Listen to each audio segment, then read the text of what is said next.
लिखित में से पाषाण काल की प्रमुख विशेषताएं कौन सी हैं? कृषि क्रिया एक स्टेटमेंट, जानवरों को पालतू बनाना दो स्टेटमेंट, धातुओं का उपयोग और मृद भांडों का निर्माण।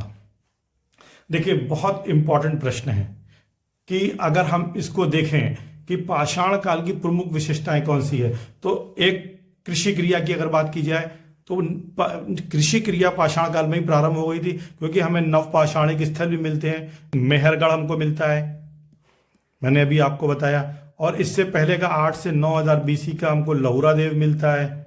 लहुरा देव ये उत्तर प्रदेश के कबीर नगर में है। तो ये दो कृषि क्रिया के साथ मिल जाते हैं। तो मध्य पाषाण काल से ही हम इसके चिन्ह देखते हैं और मेहरगढ़ में स्पष्ट हो जाते हैं। फिर पशुपालन को पालतू बनाना, देखिए मध्य पाषाण काल में ही हमको मिलता है। क्या मिलता है कि यहाँ से हमें मध्य प्रदेश में आदमगढ़ है, आदमगढ़ यहाँ से हमें पशुपालन के साक्ष्य मिले हैं। राजस्थान का बागौर है, यहां से हमको पशुपालन के साक्ष्य मिले हैं। तो ये भी स्टेटमेंट बिल्कुल सही है। मृद भांडों का निर्माण जो है वो भी मध्य पाषाण काल में ही प्रारंभ हो गया था, क्योंकि एक स्थल है लघनाज। क्या है? लघनाज।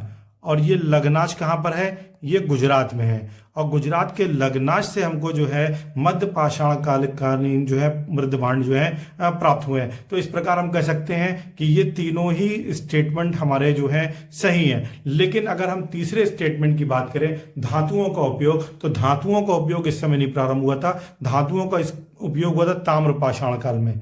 कब हुआ था? ताम्र पाषाण काल में। और ये ताम्र पाषाण काल को ही हम बोलते हैं कैल्कोलिथिक एज। और कैल्कोलिथिक एज जो है वो कब की मानी जाती है? वो लगभग 2000 से 1500 बीसी जो है इसका टाइम पीरियड माना जाता है। किसका?